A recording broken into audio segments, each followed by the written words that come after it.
وما آتاكم الرسول فخذوه وما نهاكم عنه فانتهوا آمنت باللہ صدق اللہ مولانا العظیم۔ معزز سامعین، کروڑا بار شکر ہے اس پروردگار عالم کا کہ جس نے آج کی صبح ہمیں پھر سے زندگی عطا فرمائی اور ہمیں یہ سعادت اور توفیق دی کہ ہم اپنے پروردگار کے یہاں آ کر سجدریز ہوئے۔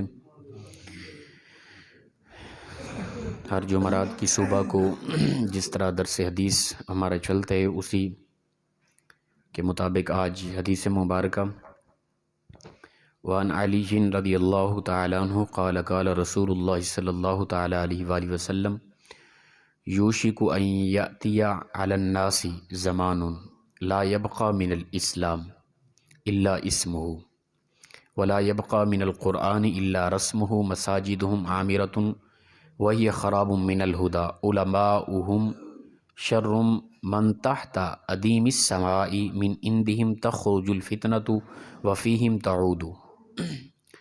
حضرت علی کرم اللہ وجہ الکریم سے روایت ہے، فرماتے ہیں کہ فرمایا رسول اللہ صلی اللہ تعالی علیہ وآلہ وسلم نے یوشک ان یأتی علی الناس زمان، لوگوں پر ایک ایسا زمانہ آئے گا۔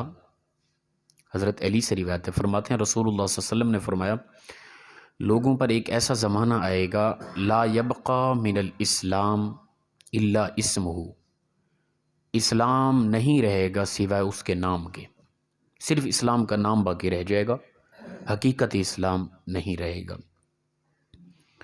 جس طرح کہ آج کل ہمارے ہاں پایا جاتا ہے، اسلام کا نام تو لیتے ہیں لیکن اسلام کے احکام کے حوالے سے کس قدر ہم مسلمان عمل کرتے ہیں۔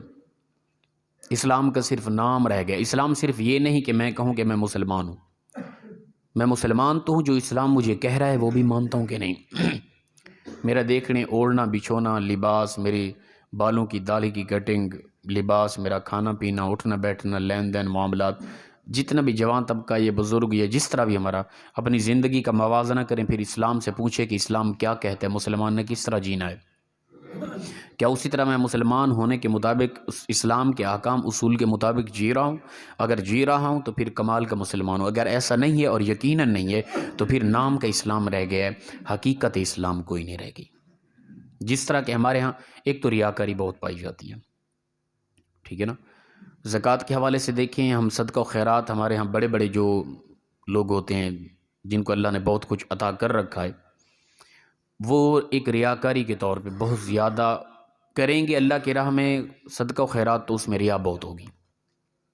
شادیاں کرا رہے ہوتے ہیں، اس کے اندر دیکھ لیں کس طرح دکھاوا ہوتا ہے، ٹھیک ہے نا۔ جو بھی صدقہ و خیرات، عجب عجب معاملات نظر آ رہے ہوتے ہیں سوشل میڈیا، الیکٹرانک میڈیا کے ذریعے۔ تو فرمایا کہ اسلام کا صرف نام باقی رہ جائے گا، حقیقت اسلام ختم ہو جائے گی۔ اور فرمایا ولا یبقى من القرآن، قرآن باقی نہیں رہے گا الا رسم ہو، مگر رواج کے طور پہ۔ غور کرنے آج میں نے اور آپ نے اس حدیث مبارکہ پہ قرآن پاک صرف رواج کے طور پہ رہ جائے گا۔ برکت کے لیے گھر رکھا ہوا ہے، پڑے پڑے وہ پرانا ہو گیا، اٹھاؤ بچے کو بھیجو مسجد میں جا کے رکھے ہے۔ یہ اس لیے رکھا ہے کہ کوئی فوت ہو جائے گا تو تب کوئی مولوی صاحب آ کے یا کوئی یہاں بیٹھ کے پڑھے گا، یا کبھی کبھار اٹھا کے اس کو جھاڑ لیں، بوسہ دے کے آنکھوں پہ سینے سے لگا لیں، پھر رکھ دیں۔ برکت کے لیے رکھا ہوا ہے۔ قرآن باقی نہیں رہے گا، فرمایا اس کے اوراق الفاظ رہیں گے، جو مقصد نزول قرآن تھا وہ فوت ہو جائے گا۔ یہ میں نے اور آپ نے دیکھنا ہے کہ ہم کس حد تک قرآن کی روزانہ باقاعدہ ہمارے گھر کے اندر کتنے لوگ ریگولر قرآن کی تلاوت کرتے ہیں، اور کتنے لوگ ہیں ہم جو قرآن کو سمجھ کر اس پر عمل کی کوشش کرتے ہیں۔ یہ تو ایک لیٹر آیا ہے ہمارے لیے کہ اس طرح جینا ہے تم نے۔ رب تعالیٰ نے ہمیں دنیا میں بھیجا، اس نے ہمارے اندر جس طرح کی مشینری فٹ کی ہے، فرمایا کہ اس کے اندر کا نظام ڈسٹرب نہیں ہوگا اگر اس لیٹر کے مطابق تم اپنی زندگی کا نظام چلاؤ گے تو۔ میں ایک مثال دے دیتا ہوں چھوٹی سی۔ آج کل ماڈرن دور ہے، ہر ایک کی جیب میں موبائل ہوتا ہے۔ موبائل فون بنانے والی کمپنی نے بنایا، انہوں نے ہمیں بھیج دیا، ہم نے پیمنٹ ادا کر دی، اس کے بعد انہوں نے ایک لیٹر بھیجا، بھائی اس کا یہ بٹن ہے، یہ اس کی سیٹنگ ہے، اس کے مطابق اس طرح چلاؤ گے تو یہ ٹھیک رہے گا۔ آن کا بٹن پریس کرنا تھا، آف کا کر دیا، آن ہو جائے گا کیا؟ نہیں۔ وہ کہتے ہیں جو ہم کہہ رہے ہیں، کیوں؟ اس لیے کہ ہم نے اس کے اندر کے نظام کو سیٹ کیا ہے۔ ہم جو کہیں گے اسی طرح چلاؤ گے تو ٹھیک، وگرنہ اس کا نظام سارا ڈسٹرب خراب ہو جائے گا۔ رب تعالیٰ نے ہماری اس مشین کو فٹ کیا، اس کے اندر کے نظام کو بنایا سارا، پھر بھیج دیا، فرمایا اس کو چلانے کا جو طریقہ ہے نا، وہ میں رب تمہیں ڈائری عطا کروں، وہ قرآن پاک ہے، اس کے مطابق چلاؤ گے تو ٹھیک رہے گا، وگرنہ اندر تمہارے بغض، کینہ، نفرت، ایمان سے دوری، اندھیرے، اجالے ختم ہو جائے گا، نور ایمان بجھ جائے گا، تمہاری دنیا اور آخرت برباد ہو جائے گی۔ رب کے کہنے کے مطابق ہم نے اپنے نظام زندگی کو نہ چلایا، قرآن پاک جو ہمیں زندگی بتانے کے لیے نازل ہوا تھا اس کو ہم نے پس پشت کر دیا۔ کس طرح جی رہے ہیں؟ معاشرے کو دیکھا، مغربی یورپی نظام کو دیکھا، جس طرح ان لوگوں کی زندگی ہے اسی طرح جینے کی کوشش کریں ہم۔ کاش کہ جس اس خالق و مالک نے مجھے تخلیق کیا، پیدا کیا، اور جو وہ کہتا ہے کہ اس طرح انسان جی تو اس طرح گزار زندگی، کاش کہ میں اس طرح گزارتا تو میری دنیا اور آخرت کی زندگی خوبصورت ہو جاتی۔ فرمایا وَلَا يَبْقَى مِنَ الْقُرْآنِ إِلَّا رَسْمُهُ، قرآن پاک نہیں رہے گا صرف رسم کے طور پہ، رواج کے طور پہ باقی رہے گا۔ جس طرح کہ ہمارے ہاں خود نہیں پڑھتے بالکل بھی، ہمارے ہاں یہ بھی ایک طریقہ ہے، اچھا ہے، اگرچہ ثواب ہے، اس کے انکار نہیں ہے۔ سال کے بعد کوئی ایسا کرنا ہے کہ وہ مدرسے سے طالب علم بلا لو، سورہ دوحا کی تلاوت کرا لو، اور یا قرآن پاک کے سپارے سورہ یاسین پڑھا لو، برکت کے لیے کافی ہو جائے گا۔ یہ ہے اس طرح بچوں کو کھانا کھلا دیں گے، بس وہ کرایہ کے طور پہ قرآن پاک کو پڑھایا جا رہا ہے، یہ نزول مقصد تھا کہ اور قرآن پاک کا کیا؟ نہ میرے بھائی، بالکل یہ غلط ہو رہا ہے۔ ہم قرآن سے دور ہوئے جب سے، ہماری دنیا اور آخرت ذلت میں چلی گئی، اداس ہے زندگی، تھکی آ رہی ہے، پریشان حال ہے، بھی کوئی آرام و سکون نہیں۔ کیوں نہیں؟ اس لیے کہ ہم نے اللہ کے عطا کردہ اصول، وہ جو رب تعالیٰ نے لیٹر بھیجتا ہے، بندے تجھے میں نے پیدا کیا ہے اور میں جانتا ہوں کہ تو کس طرح چلے گا، تو نے کس طرح زندگی گزارنی ہے، تیری حقیقت خوبصورت رہے گی۔ ہم نے اس کے برعکس کیا، ذلیل و رسوا ہو گئے۔ ہر گھر کے اندر اداسیاں ہیں، پریشانیاں، ہر حوالے سے۔ اس کی بنیادی وجہ یہ کہ قرآن کو ہم نے رواج، رسم کے طور پہ رکھا ہے بس۔ کمال ہے وہ لوگ جو خود بھی پڑھتے ہیں، پھر مدارس سے طلباء کو بلا کے تلاوت کراتے ہیں، وہ تو کمال ہے۔ لیکن یہ نہیں کہ اپنے آپ کو تو پتہ ہی نہیں ہے، قرآن پاک کبھی کھول کے دیکھا نہیں ہے، اور سال کے بعد چند ایک لوگوں کو، مولوی صاحب کو بلا کے کرائے کے طور پہ اس کو پڑھا کے بس ختم۔ یہی طریقہ ہے کیا؟ یہ مقصد نزول تھا قرآن پاک کا؟ نہ، غلط کر رہے ہیں۔ تو فرمایا کہ وَلَا يَبْقَى مِنَ الْقُرْآنِ إِلَّا رَسْمُهُ، قرآن پاک رہے گا لیکن صرف رواج کے طور پہ، حقیقتاً قرآن پاک نہیں رہے گا۔ مساجدہم عامرۃ وہی خراب من الہدی، فرمایا کہ ان کی مساجد تو ہوں گی، آباد ہوں گی، ان کے مساجد تو آباد ہوں گی، لیکن فرمایا کہ وہ خراب من الہدی، ہدایت سے خالی ہوں گی۔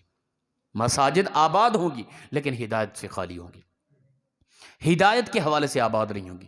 کمکمے ہوں گے، خوبصورتیاں ہوں گی، چٹائیاں ہوں گی، لائٹنگ ہوگی، پتھر لگے ہوں گے، بہت خوبصورتی ہوگی، لیکن ہدایت سے خالی ہوں گی وہ مساجد۔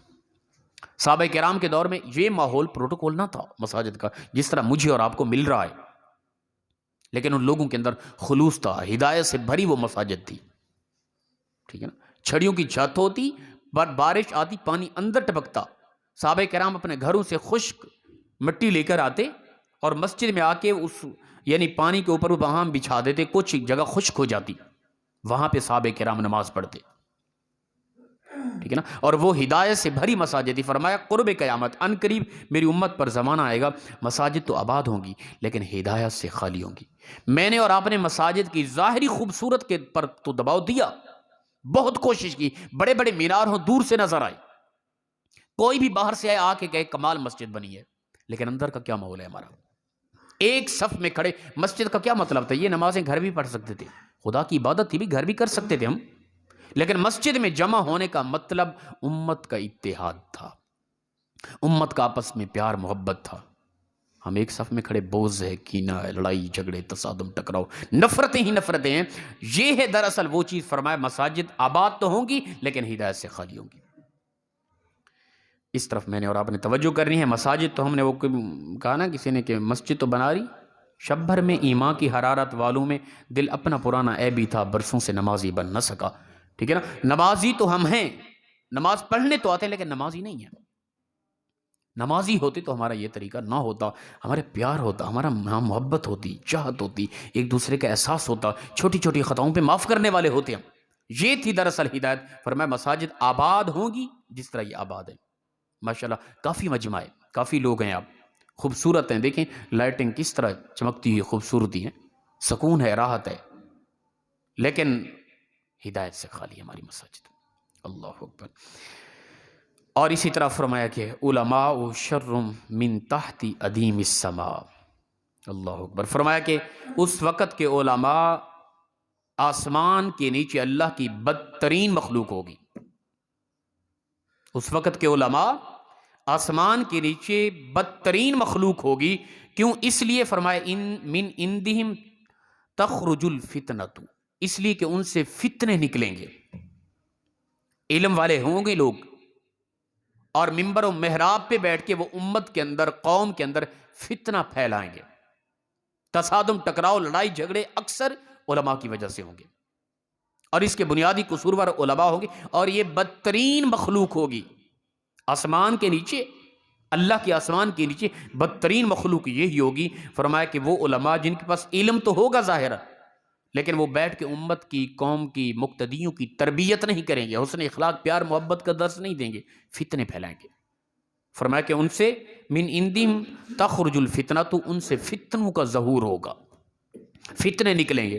ان کی زبان کی وجہ سے عوام الناس کے اندر فرقہ واریت، تصادم، ٹکراؤ، لڑائی جھگڑے، نفرتیں، اور اسلام کے حوالے سے ایک دوسرے سے دوری پیدا ہوگی، ان کے اندر محبتیں پیدا نہ ہوگی۔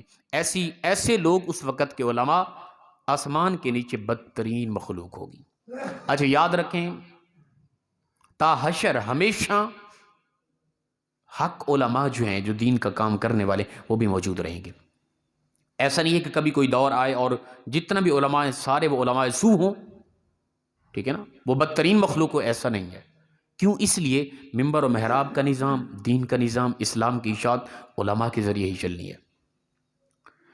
تو فرمایا کہ ایسے لوگ، پھر فرمایا وَفِيهِمْ تَعُودُ، اور وہ فتنہ پھر دوبارہ انہی کی طرف لوٹ جائے گا، جو مسئلہ خراب کریں گے دوبارہ انہی کی طرف۔ مثال کے طور پہ ہم کہتے ہیں کہ آج کل جو فتنہ پرور ہیں، ممبر پہ بیٹھ کے فرقہ واریت کی بات کرتے ہیں، نفرتیں پھیلاتے ہیں، ان کے اپنے ذاتی حالات پوچھیں کہ ان کے ہاں مقتدی کس قدر ان کی قدر کرتے ہیں۔ فتنے یہ دوبارہ واپس لوٹتے ہیں۔ تو فرمایا کہ یہ قرب قیامت میری امت پر یہ زمانہ آئے گا کہ یہ چار چیزیں رسول اللہ صلی اللہ علیہ وسلم نے وضاحت فرما دی۔ میں نے اور آپ نے دیکھنا ہے، سوچنا ہے اس وقت کیا فرمایا۔ حضرت علی رضی اللہ تعالیٰ فرماتے ہیں رسول اللہ صلی اللہ علیہ وسلم نے فرمایا میری امت پر ایک زمانہ آئے گا، اور اس دور میں لا یبقى من الاسلام الا اسمہ، اسلام ختم ہو جائے گا سوا اس کے نام کے، صرف نام ہوگا بس۔ حقیقت اسلام، ایمانی نور اندر سے بجھ جائے گا۔ ظاہر ہر ایک بندہ اپنے آپ کو نیک ظاہر کرنا چاہتے ہیں، نیک بننا نہیں چاہتا، یہ حقیقت ہے۔ میری بھی کوشش ہوتی ہے میں نیک ظاہر ہوں، لوگ کہیں ماشاءاللہ حضرت نیک ہیں، لیکن حقیقتاً اللہ کی بارگاہ میں نیک بننا نہیں چاہتے ہم، صرف نیک کہلانا چاہتے ہیں، اچھے بننا نہیں چاہتے، اچھے کہلانا چاہتے ہیں بس۔ تو فرمایا کہ اسلام کا نام باقی رہ جائے گا۔ اسی طرح ولا یبقى من القرآن الا رسمہ، قرآن نہیں رہے گا سوائے اس کی رسم رواج رہے گا باقی بس۔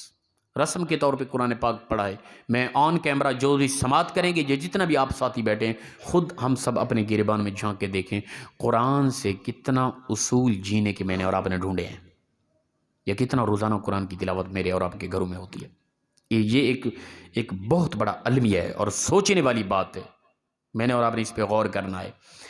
اور فرمایا وَمَسَاجِدُهُمْ عَامِرَةٌ وَهِيَ خَرَابٌ مِّنَ الْهُدَىٰ، مساجد آباد تو ہوں گی لیکن ہدایت سے خالی ہوں گی۔ آج ہم دیکھیں ہماری مساجد کے اندر یہی کچھ چل رہا ہے، محبت نہیں ہے، نفرت ہے، فرقہ واریت ہے، تصادم، ٹکراؤ ہے، اور مساجد کے اندر یہ بھی ہوتا ہے معذرت کے ساتھ، ہمارے یہاں میں اکثر کہہ جاتا ہوں اچھا ماحول ہے الحمدللہ، مساجد کے اندر انتظامیہ طبقہ بھی چودھری ہوتا ہے، حقیقت ہے یہ۔ آپ ارد گرد مساجد کے ہاں وزٹ کریں، آپ لوگ اپنا ائمہ اور خطباء سے پوچھیں وہ کس قدر ذلیل و رسوا کر کے رکھتے ہیں امام خطیب کو۔ فرمایا قیامت کے دن یہ جو دین کا کام کرنے والے علماء ہیں اور امام خطیب ہیں، یہ تمہارے امیر اور لیڈر بن کے قیامت کی دن آئیں گے، پھر کیا کرو گے؟ خدا کے لیے جن کو اللہ نے یہ ایک نظام عطا کیا ہے، مسجد کا انتظام عطا کی ہے، خدا کے لیے مخلص ہو کے، مسجد کی انتظامیہ کا مطلب چدراہٹ نہیں ہوتی، مسجد کی انتظامیہ کا مطلب اللہ کے گھر کی غلامی ہوتی ہے۔ مخلص ہو کے آخرت کو بہتر کرنے کے لیے ہم مخلص ہو کریں. یار ہم اللہ کے گھر کے خادم ہیں, خدمت کے لیے آپ لوگوں کو سلیکٹ کیا, نہ کہ چدراہٹ کے لیے تاکہ آنے والے ہر بندے کو تکلیف دے. یہ محض آپ لوگوں کو خطاب نہیں, آن کیمرہ ہزاروں لوگ سنتے ہیں, ٹھیک ہے نا. آنے والے ہر بندے کو چھوٹے چھوٹے معاملات پر عجیب بھائی چودھری ہے نا, انتظامیہ ہے. خدا کے لیے یار آپ لوگ مسجد کے خادم ہیں, آپ لوگ مسجد کی خدمت کے لیے اللہ نے آپ کو اگر خاص کر لیا ہے تو اللہ کے گھر کے خادم بن کے رہیں تاکہ رب تعالیٰ تم پہ راضی ہو جائے. تو فرمایا کہ اسی طرح ہدایت سے وہ مساجد خالی ہوں گی, اور اس وقت کے علماء آسمان کے نیچے بدترین مخلوق ہوں گے, اس لیے کہ ان سے فتنوں کا ظہور ہوگا, فتنوں کا خروج ہوگا. فرقہ واریت کی بات وہ محض کریں گے, اتحاد امت کی بات نہیں کریں گے. تو ہر ایک عالم بھی اس طرح نہیں ہے. ہمارے ہیں علماء جن کی وجہ سے دین کا نظام چل رہا ہے. میں نے اور آپ نے ان ساری باتوں کی طرف متوجہ ہونا ہے. کس قدر ہم اسلام کا نام لے کر کس قدر اسلام پر عمل کرتے ہیں, قرآن کا نام لے کر کس قدر قرآن کو محض رسمی طور پہ استعمال کرتے ہیں, یا قرآن کو حقیقتاً اپنا زندگی کا ضابطہ حیات سمجھ کے اس کو سمجھنے کی کوشش کرتے ہیں. اسی طرح ہماری مساجد آباد تو ہیں, ان کے اندر ہدایت سے بھری ہوئی کس قدر ہیں, یا ہدایت سے خالی ہے. اس لحاظ سے ہم نے اس طرف توجہ کرنی ہے. اللہ پاک مخلصانہ انداز میں ہم سب کو عمل کی توفیق عطا فرمائے. وآخر دعوانا الحمدللہ رب العالمین. اللہ